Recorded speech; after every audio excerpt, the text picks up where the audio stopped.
30 রোজা রাখনে দিন পরিপূর্ণ হয় না, পশু কুরবানি করাতে দিন পরিপূর্ণ হয় নাই।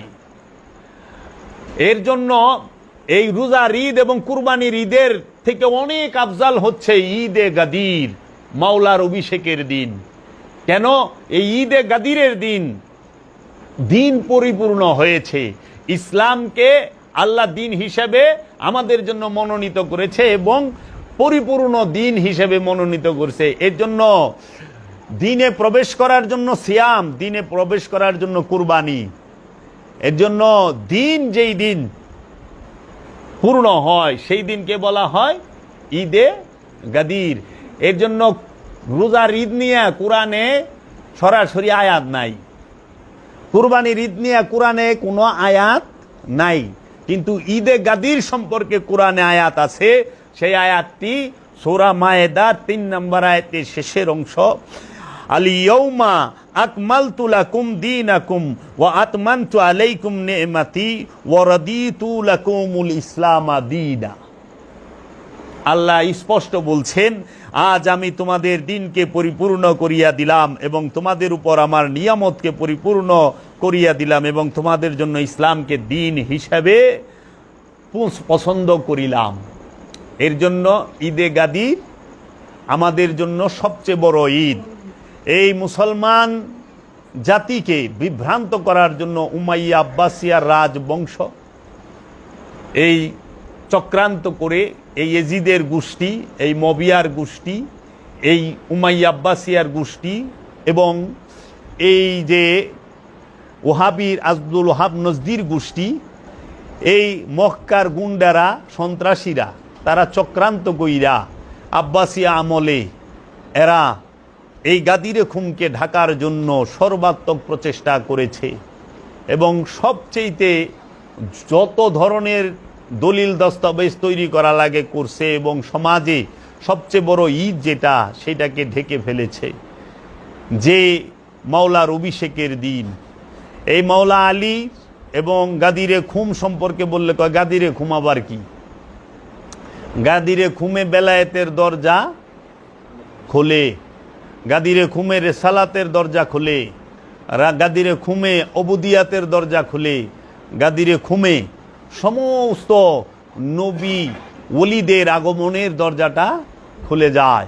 এর জন্য বসেন বসেন, এর জন্য গাদিরে খুম, গাদিরে খুম, এই এখানে বসেন বাবা, এই গাদিরে খুম এটাকে পালন করতেই হবে, পালন করতেই হবে প্রত্যেক মুসলমানের।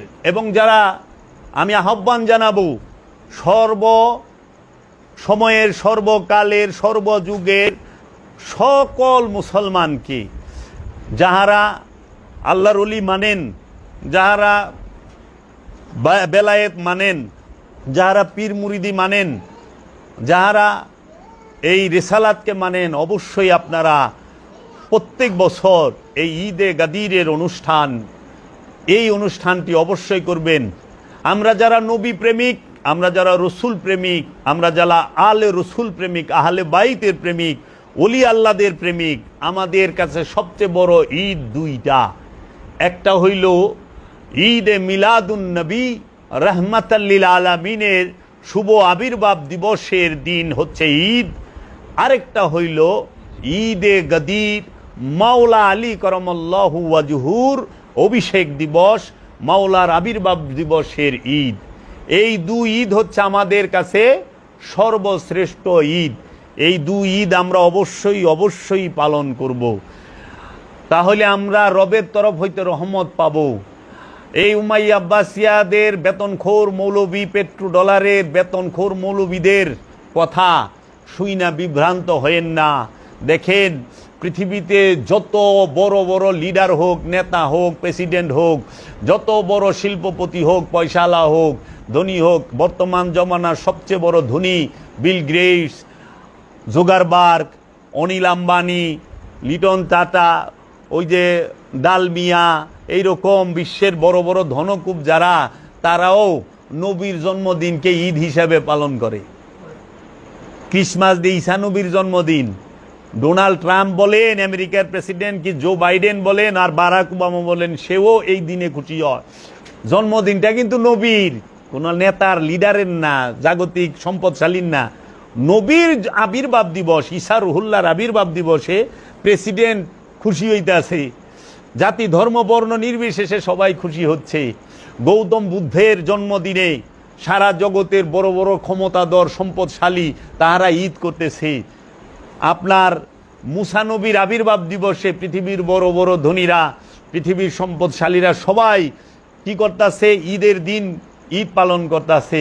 ভগবান শ্রীকৃষ্ণের আবির্ভাব দিবসকে ঈদ হিসেবে সনাতন ধর্মের মানুষ পালন করতেছে। আর হতভাগা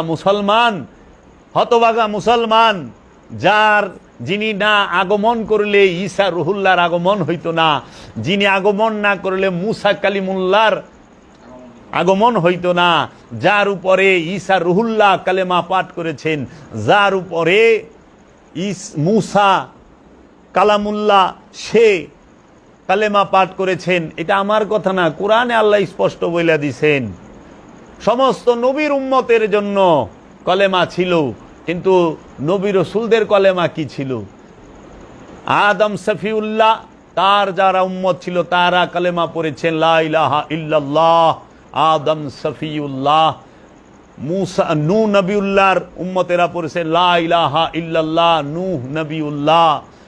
মুসা নবীর উম্মতেরা পড়েছে লা ইলাহা ইল্লাল্লাহ, মুসা কালিমুল্লাহ। ঈসা নবীর উম্মতেরা পড়েছে লা ইলাহা ইল্লাল্লাহ, ঈসা রুহুল্লাহ। কিন্তু আমার প্রশ্ন যে আদম সফিউল্লাহ কোন কালেমা পড়ল? নূহ নবিউল্লাহ কোন কালেমা পড়ল? মুসা কালিমুল্লাহ কোন কালেমা পড়ল? ঈসা রুহুল্লাহ কোন কালেমা পড়ল? আমরা কোরআন থেকে দেখতে পাই তাহারা এই সকল নবী রসুলগণেরা একজনের উপর ঈমান এনেছে, সে হচ্ছে মুহাম্মদ রাসূলুল্লাহ সাল্লাল্লাহু আলাইহি ওয়াসাল্লাম। তাহারা পড়েছেন মুসা কালিমুল্লাহ, ঈসা রুহুল্লাহ, নূহ নবিউল্লাহ, আদম সফিউল্লাহ, তাহারা সবাই কলেমা পড়েছেন লা ইলাহা ইল্লাল্লাহু মুহাম্মদ রাসূলুল্লাহ সাল্লাল্লাহু আলাইহি ওয়াসাল্লাম। এটা কোরআন বইলা দিছে আমি এমন এক রসুল আগমন করবে যে আপনারা সকলে সেই রসুলের উপর ঈমান আনিবেন। যদি আপনারা ঈমান না আনেন তাহলে পরে আপনাদের সমস্ত কিছু আমি নিয়ে নেব। এবং আপনারা সাক্ষী থাকেন, আমিও সাক্ষী রইলাম, আল্লাহও সাক্ষী রয়েছে। সমস্ত নবী রসুল ওলিয়া উলিয়া সবার ঈমান আনতে হবে রসুলের উপরে, মুহাম্মদ সাল্লাল্লাহু আলাইহি ওয়াসাল্লামের উপরে। কোরআন দলিল দেয়া তুইছে, দলিল না জানলে আমার কাছে আইলে আমি একটু কোরআন থেকে দেখায় দেবো যে দেখ কোরআনে আল্লাহ কি কইছে। এর জন্য আল্লাহ রব্বুল আলামিন মহানবীর শান মানকে সর্বশ্রেষ্ঠ মর্যাদার কোরআনেই কইরা থুয়া দিছে। ওহাবি এগুলারে গোপন করে, সালাফি এগুলারে ঢাকে। সালাফি ওহাবি খারিজিরা আল্লাহর রসুলকে সাধারণ মানুষ প্রমাণ করতে চায়। নাউযুবিল্লাহি মিন যালিক। আল্লাহর হাবিবের আগমন না হইলে এইরকম মৌলবীরা টুপি দাড়ি রাইখা জুলুম করা পারতো না, কোরআনের অনুবাদ ভুল করতে পারতো না, কোরআনের অপব্যাখ্যা করতো না, এবং হাদিস লেখা রসুলের সম্মানকে ঘাটাইতে পারতো না। অনেক টুকাই না হাদিস আছে আব্বাসী আমলের, ওই দিকে আমি আজকে যাবো না, আজকে ঈদের দিন। এর জন্য আমরা পড়ব নারায়ে তাকবীর, আল্লাহু আকবার, নারায়ে রিসালাত, ইয়া রাসূলুল্লাহ, নারায়ে হায়দারি, ইয়া আলী মুশকিল কুশা মাওলা আলী, নারায়ে গৌসিয়া, ইয়া গৌসে পাক, নারায়ে জাহাঙ্গীর, দয়াল সুরেশ্বরী, নারায়ে সুরেশ্বরী, দয়াল বাবা জাহাঙ্গীর। আমার মুর্শেদ সব সময় বলেছেন, বাবা গো, আল্লাহ তার হাবিবকে ভালোবেসেছেন। কোরআনে আল্লাহ বইলা দিছে যে আমি আমার হাবিবকে ভালোবাসি, মোহব্বত করি। আমার হাবিব আমার মাসুক, আমি আমার হাবিবের আশিক। আল্লাহ হাবিবের দিকে তাকায় থাকে, রাহমাতাল লিল আলামিনের দিকে তাকায় থাকে। আর রাহমাতাল লিল আলামিন তিনি বলেছেন, যদি কেউ আমাকে ভালোবাসতে চাও সে আমার ইত্রাত, আমার আহলে বাইতকে ভালোবাসো। তাই আল্লাহর হাবিব কোরআনুল মাজিদে আল্লাহ নিজেই বলছেন কোরআনুল মাজিদে যে আল্লাহর হাবিবের বংশ সম্পর্কে যে ইন্নামা ইউরিদুল্লাহ লিইয়ুযহিবা আনকুমুর রিজ্সা ওয়া আহলাল বাইতি ওয়া ইউতাহিরাকুম তাতহীরা।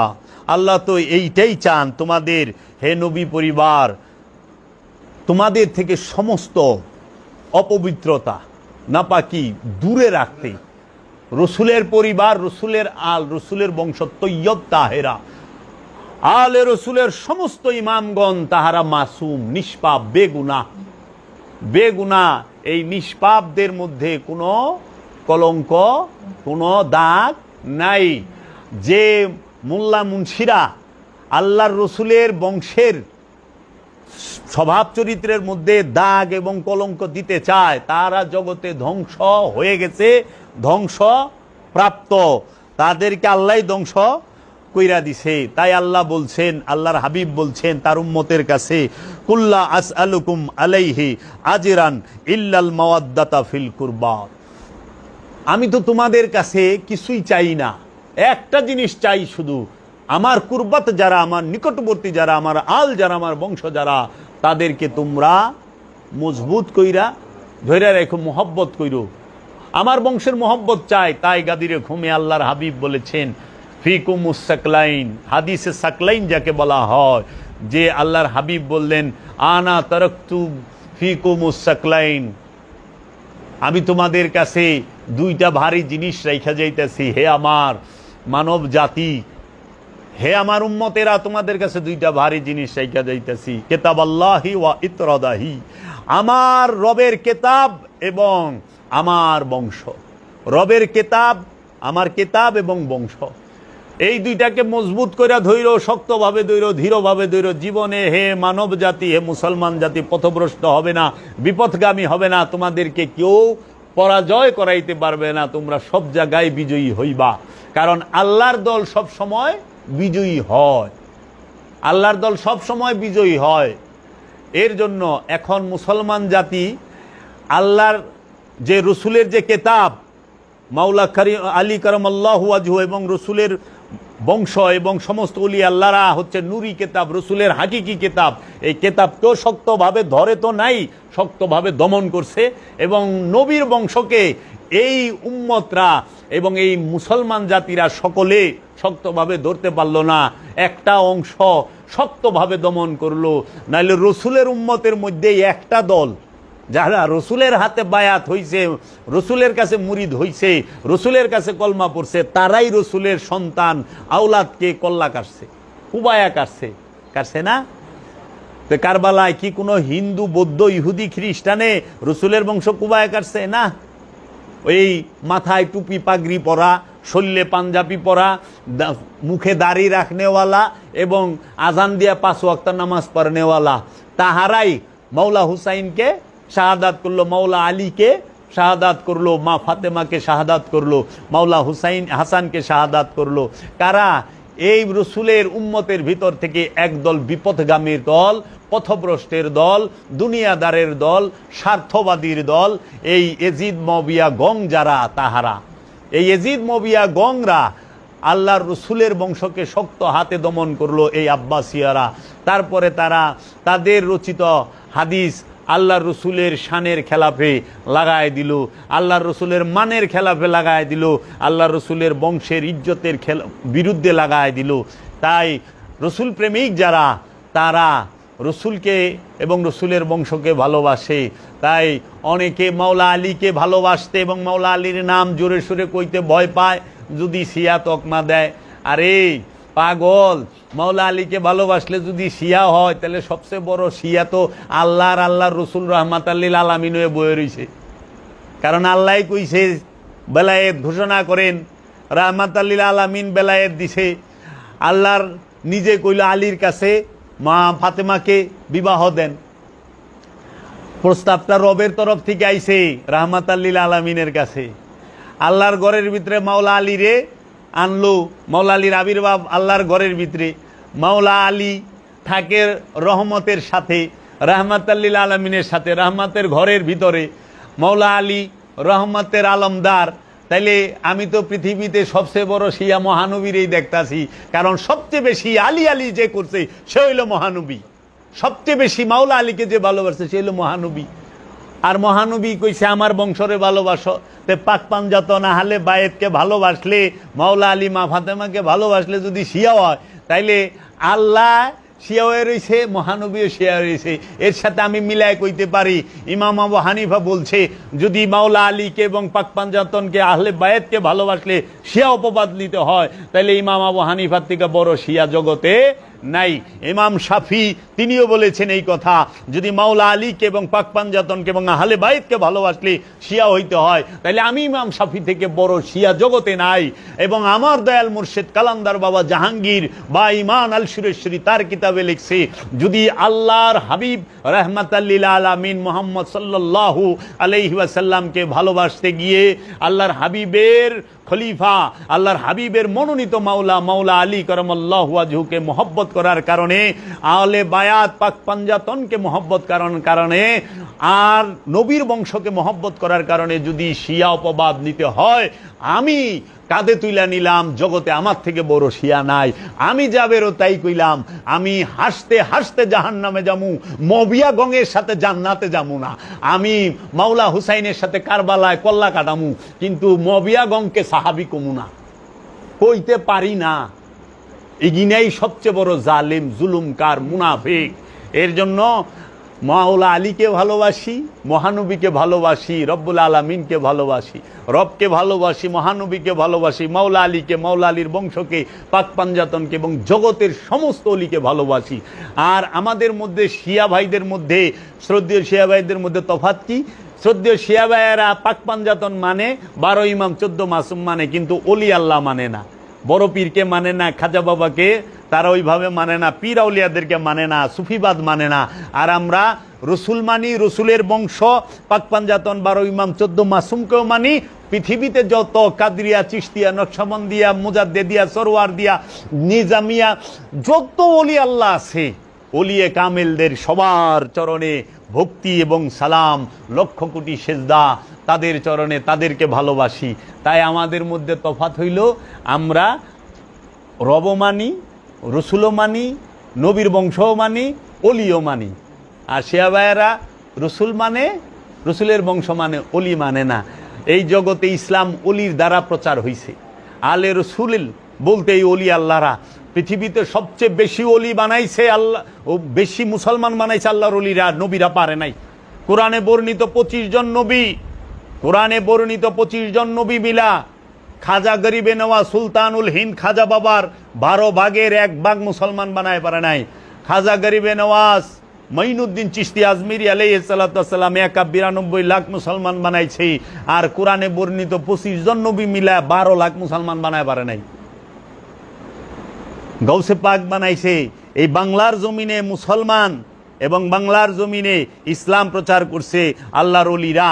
আর এই মুসলমানের মধ্যে 73 ফেরকা পয়দা করে দিছে মৌলবীরা।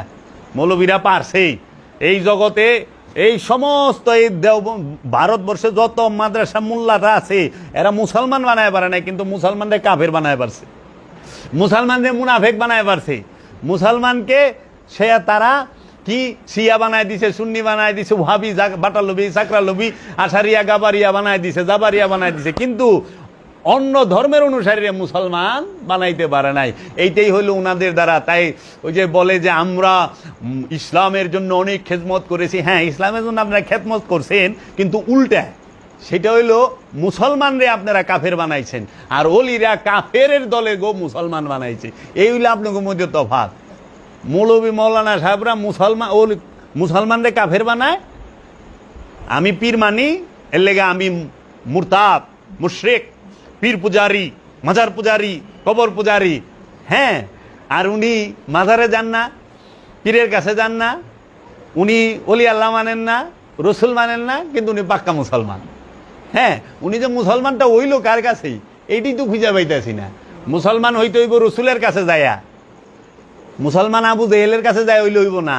কারণ আবু জেহেল আরবি জানতো, আরবি জানা মুসলমানের শর্ত না। রসুলের কাছে ঈমান আনা হইল মুসলমানের শর্ত।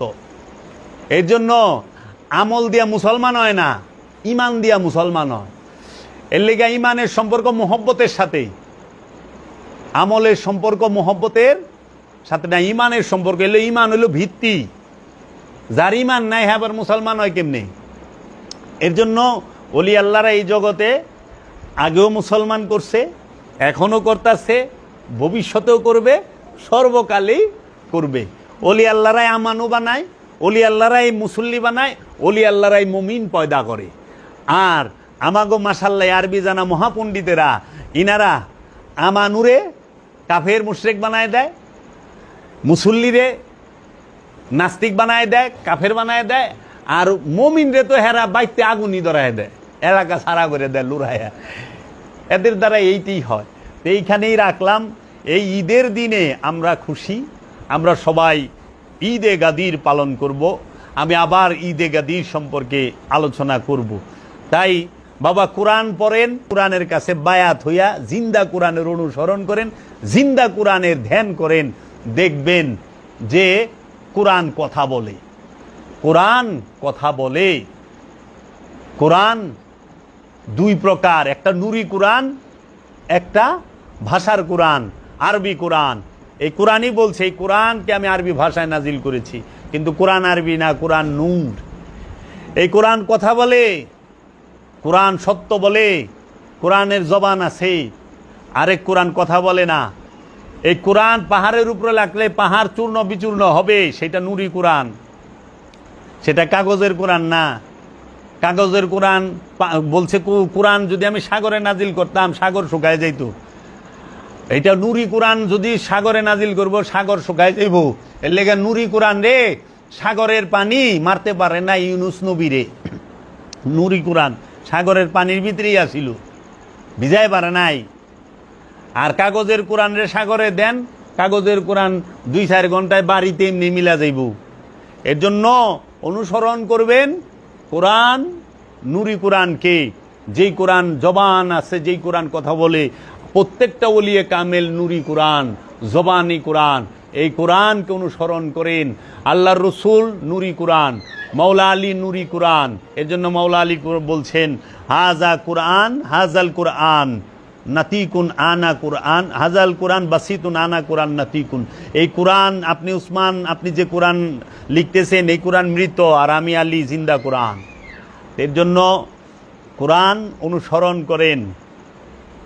আর মুসলমান আত্মসমর্পণের স্বভাবকে আল্লাহ দিন হিসেবে মনোনীত করে। আত্মসমর্পণের স্বভাবকে আল্লাহ পছন্দ করেছেন আমাদের জন্য। আমাদের মধ্যে যেন আত্মসমর্পণের স্বভাবটাই থাকে। উগ্রতা, ধর্মান্ধতা এবং এই মৌলবাদিতা এবং এই সমস্ত খারাপ গুণগুলো যদি আমাদের মধ্যে না থাকে, আমরা যেন আদর্শের মুসলমান হইতে পারি, প্রেমের মুসলমান হইতে পারি, বিনয়ের মুসলমান হইতে পারি, ত্যাগের মুসলমান হইতে পারি। আমরা যেন ভোগী না হই। এই ইসলাম আমাদেরকে আত্মসমর্পণ করা শিখায়। ইসলাম অর্থ আত্মসমর্পণ, মুসলমান অর্থ আত্মসমর্পণকারী। এর জন্য আর দিন অর্থ স্বভাব। আত্মসমর্পণের স্বভাবই আল্লাহর মনোনীত, আল্লাহর পছন্দের। যার মধ্যে আত্মসমর্পণের ভাব নাই, বিনয়ের ভাব নাই, সে আল্লাহর পছন্দের নয়।